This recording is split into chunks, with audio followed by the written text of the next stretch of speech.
അസ്സലാമു അലൈക്കും വറഹ്മത്തുള്ളാഹി. പ്രിയപ്പെട്ടവരെ, നമ്മുടെ അർദ്ധവാർഷിക പരീക്ഷ അടുത്തെത്തി കഴിഞ്ഞു. നിലവിൽ പാഠഭാഗങ്ങളൊക്കെ എല്ലാവരും പഠിച്ചു തുടങ്ങിയിട്ടുണ്ടാവും. അപ്പോൾ 5ാം ക്ലാസ്സിൽ ഏതൊക്കെ വിഷയങ്ങളാണ് പഠിക്കാനുള്ളത്, അങ്ങനെ ഓരോ ക്ലാസ്സിലും ഏതൊക്കെ വിഷയങ്ങൾ എത്ര പാഠങ്ങളുണ്ട് എന്നുള്ള കാര്യങ്ങളൊക്കെ നമുക്കൊരു ക്ലാരിറ്റി വരുത്താം. അപ്പോൾ നമ്മൾ ആദ്യം 5ാം ക്ലാസ്സിൻ്റെ വിഷയങ്ങളൊന്ന് നോക്കാം. 5ൽ ഖുർആൻ, ഹിഫ്ള്, അത് ഓരോ മദ്രസയിലും എടുത്ത ഭാഗങ്ങൾ എത്രയാണോ അത്ര പഠിച്ചാൽ മതി. അതിൽ ഞാൻ കൃത്യമായിട്ട് പറയുന്നില്ല, എന്നാൽ പോലും നമുക്ക് മുഹറം വരെയുള്ള പാഠഭാഗങ്ങളാണ് പരീക്ഷയ്ക്ക് പഠിക്കാനുണ്ടാവുക. മുഹറത്തിന് ശേഷം അടുത്ത ഘട്ടത്തിലാണ് പഠിക്കേണ്ടത്. അപ്പം ഏകദേശം എല്ലാ വിഷയത്തിലും ഇപ്പോൾ ഫിഖിലാണെങ്കിൽ 10 പാഠമുണ്ടാവും. ബാക്കി അക്കീദയിൽ 4 പാഠമാണ്, അഖ്ലാഖിൽ 4 പാഠമാണ്, തജ്വീദിൽ 6 പാഠമാണ്, താരീഖിൽ 4 പാഠം, അതേപോലെ ലിസാനുൽ ഖുർആനിലും 4 പാഠം. അപ്പം ഏറ്റവും കൂടുതൽ പഠിക്കാനുണ്ടാവുക ഫിഖിലും അതേപോലെ തജ്വീദിലും ആയിരിക്കും. ബാക്കിയുള്ള വിഷയങ്ങളിലൊക്കെ 4 പാഠം ഉണ്ടാവും. അതേപോലെ ഹിഫ്ളിൽ സൂറത്തുൽ യാസീനാണ്. സൂറത്തുൽ യാസീൻ 33 ആയത്ത് ഉണ്ടാവും പഠിക്കാൻ. അപ്പോൾ ആ വിഷയങ്ങൾ നിങ്ങൾ ശ്രദ്ധിക്കുക. പഠനങ്ങൾ പ്രത്യേകിച്ച് കൂടുതലുള്ള വിഷയങ്ങൾ ഒന്ന് നന്നായിട്ട് ശ്രദ്ധിക്കുകയും ചെയ്യാം. അതേപോലെ ഇനി 6ാം ക്ലാസ്സിൻ്റെത് നോക്കുകയാണെങ്കിൽ 6ാം ക്ലാസ്സിൽ നമുക്ക് പ്രധാനമായിട്ടും വിഷയങ്ങൾ കുറയും എന്നുള്ള ഒരു മെച്ചമുണ്ട്.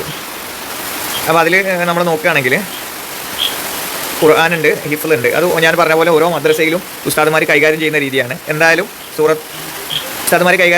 എന്തായാലും സൂറത്തുൽ മുൽക്ക് തബാറക്കയിലെ 21ാമത്തെ ആയത്ത് വരെയാണ് ഉണ്ടാവുക. 21ാമത്തെ ആയത്ത് എന്ന് പറഞ്ഞാൽ ഏകദേശം 1.5 പേജിൻ്റെ അടുത്തുണ്ട്. 1.5 പേജ് കഴിയും, 2 പേജോട് അടുത്തുള്ള ഇതുണ്ടാവും. പിന്നെ പാഠഭാഗങ്ങൾ നോക്കുകയാണെങ്കിൽ ഏറ്റവും കൂടുതൽ പഠിക്കാനുള്ളത് ഫിഖിലാണ്. ഫിഖിൽ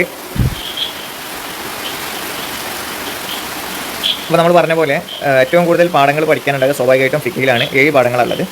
ദുറൂസിൽ 4 പാഠങ്ങളാണ്, ലിസാനിലും 4 പാഠമാണ്, താരീഖിൽ കുറച്ചും കൂടെ കുറവാണ്, 6 പാഠങ്ങളുള്ളത്.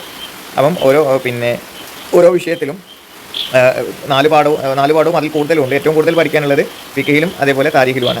ഓക്കെ, അപ്പോൾ ഇനി 7ാം ക്ലാസ്സുകാരെ സംബന്ധിച്ച് 7ാം ക്ലാസ്സുകാരതാണ് നമ്മൾ നോക്കുന്നത്. ഖുർആനും ഹിഫ്ളും നേരത്തെ പറഞ്ഞ പോലെ തന്നെ ഉസ്താദുമാരോട് ചോദിക്കാം. ബാക്കിയുള്ള വിഷയത്തിൽ മുഹറം വരെയുള്ള പാഠഭാഗങ്ങൾ നോക്കുമ്പോൾ ഏറ്റവും കൂടുതൽ പഠിക്കാനുള്ളത് താരീഖിലാണ്. 9 പാഠമുണ്ട്. ഏറ്റവും കൂടുതൽ പഠിക്കാനുള്ളത് താരീഖിലാണ്, 9 പാഠമുണ്ട്. പിന്നെ ലിസാനിൽ 5 പാഠമാണ്, ദുറൂസിൽ 4 പാഠമേ ഉള്ളൂ, ഫിഖിൽ 6 പാഠമുണ്ട്.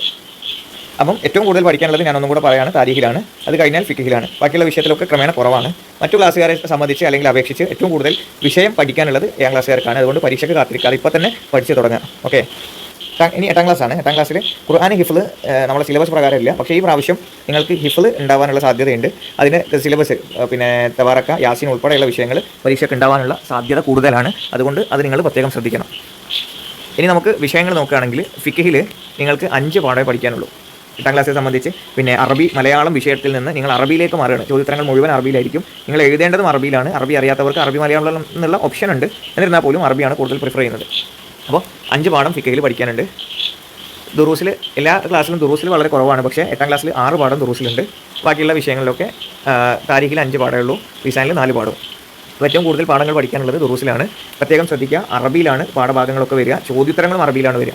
അപ്പോൾ നിങ്ങൾ ഇപ്പോഴേ പഠിച്ചു തുടങ്ങിയാലേ നിങ്ങൾക്ക് പരീക്ഷയിൽ ഈസി വാക്ക് ഓവറിൽ കഴിച്ചിലാവാൻ കഴിയും. ഇനി 9ാം ക്ലാസ്സിൻ്റെ നോക്കുകയാണെങ്കിൽ ഞാൻ നേരത്തെ പറഞ്ഞ പോലെ ഹിഫ്ള്, ഖുർആൻ സിലബസിൽ ഉണ്ടാവാതിരിക്കാം. അത് നിങ്ങൾ ഉസ്താദുമാരുമായിട്ട് സംസാരിക്കുക. മറ്റു വിഷയങ്ങൾ നോക്കുമ്പോൾ ഷാഫി ഫിഖിൽ മുഹറം വരെയുള്ള പാഠഭാഗങ്ങളാണ് ഉണ്ടാവുക. 5 പാഠഭാഗങ്ങളാണ് നമുക്ക് പഠിക്കാനുള്ളത്. അതേപോലെ ദുറൂസിൽ 4 പാഠമാണ്, ലിസാനിലും 4 പാഠമാണ്. താരതമ്യേന വളരെ കുറവാണ്. പക്ഷേ താരീഖിൽ 8 പാഠം താരീഖിൽ പഠിക്കാനുണ്ട്. അപ്പോൾ മറ്റു ക്ലാസ്സുകാരെ വെച്ച് നോക്കുമ്പോൾ വളരെ കുറവേ ഉള്ളൂ. എന്നാൽ താരീഖിൽ 4 പാഠം അധികമുണ്ട്, 8 പാഠം പഠിക്കാനുണ്ട്. ഓക്കെ, 10ാം ക്ലാസ്സുകാർ പൊതുപരീക്ഷാ ക്ലാസ്സാണ്.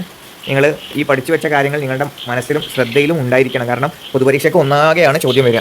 അപ്പോൾ 10ാം ക്ലാസ്സുകാർക്ക് നമ്മൾ നേരത്തെ പറഞ്ഞ പോലെ ഷാഫി ഫിഖിൽ 6 പാഠങ്ങൾ പഠിക്കാനുണ്ട്. ബാക്കിയുള്ള വിഷയങ്ങളിൽ ദുറൂസിൽ നിങ്ങൾക്ക് 4 പാഠമാണ്. ലിസാനിൽ മറ്റു ക്ലാസ്സുകാരെ അപേക്ഷിച്ച് ലിസാനിൽ നിങ്ങൾക്ക് 6 പാഠം പഠിക്കാനുണ്ട്. പിന്നെ തഫ്സീർ എന്ന ഒരു വിഷയം കൂടെ നിങ്ങൾക്ക് അഡീഷണലി വരുന്നുണ്ട്. തഫ്സീർ നിങ്ങൾ ശ്രദ്ധിച്ചിട്ടില്ല എന്നുണ്ടെങ്കിൽ നിങ്ങളുടെ മാർക്ക് ഏറ്റവും കൂടുതൽ നഷ്ടപ്പെടുന്ന ഒരു വിഷയമാണ് തഫ്സീർ എന്ന് പറയുന്നത്. ഒരുപക്ഷെ നിങ്ങൾ ആദ്യമായിട്ട് എഴുതുന്ന പരീക്ഷയായിരിക്കും. ശ്രദ്ധിച്ചിട്ടില്ല എന്നുണ്ടെങ്കിൽ ഏറ്റവും കൂടുതൽ മാർക്ക് നഷ്ടപ്പെടുന്ന ഒരു വിഷയം തഫ്സീറാണ്. കാരണം തഫ്സീർ എഴുതാനും അതിൻ്റെ ആയത്ത് എഴുതാനുള്ളത് ഏകദേശം ഒരു 20 മാർക്ക് 25 മാർക്കിന് വരാറുണ്ട്. ആവശ്യമാണെങ്കിൽ മോഡൽ ക്വസ്റ്റ്യൻ പേപ്പറൊക്കെ അപ്ലോഡ് ചെയ്ത് തരാം. നിങ്ങൾ ഏതായാലും സിലബസ് നോക്കാം. ഓക്കെ, അപ്പോൾ ഈ കാര്യങ്ങളും കൂടെ നിങ്ങളുടെ ശ്രദ്ധയിലേക്ക് വരിക. ബയ്യിന, നാസില, ആദിയാത്ത് 3 സൂറത്താണ് വരിക. ഓക്കെ, ഇനി +1 +1 നോക്കുകയാണെങ്കിൽ കുറച്ചും കൂടെ കുട്ടികളൊക്കെ +1 പോകാറുണ്ട്. +1 വളരെ കുറഞ്ഞ പാഠങ്ങളേ ഉള്ളൂ. ഫിഖിൽ 5 പാഠമുണ്ട്. അതേപോലെ ദുറൂസിൽ 5 പാഠം, പിന്നെ ലിസാനിൽ 4 പാഠം, തഫ്സീർ കുറച്ചും കൂടെ സിമ്പിളാണ്. +1 5 പാഠം. പിന്നെ ലാസ്റ്റ് ക്ലാസ് +2ൻ്റെതാണ് ഇനി നമ്മൾ നോക്കുന്നത്. +2ൻ്റെതിൽ നേരത്തെ പറഞ്ഞ പോലെ തഫ്സീർ 4 പാഠമാണ്, ഫിഖ് 5 പാഠാണ്, ദുറൂസ് 4 പാഠാണ്, ലിസാനുൽ ഖുർആൻ 4 പാഠാണ്. ഓക്കെ, ഇത്ര വിഷയങ്ങളാണ് നമുക്ക് പരീക്ഷയ്ക്ക് പഠിക്കാനുള്ളത്. അപ്പോൾ നിങ്ങൾ നന്നായിട്ട് പഠിക്കുക, പാഠഭാഗങ്ങളൊക്കെ മനസ്സിലാക്കി വെക്കുക, പരീക്ഷയ്ക്ക് കാത്തിരിക്കാതെ ഇപ്പോൾ തന്നെ പഠിച്ചു തുടങ്ങുക. ഓക്കെ, അസ്സലാമു അലൈക്കും.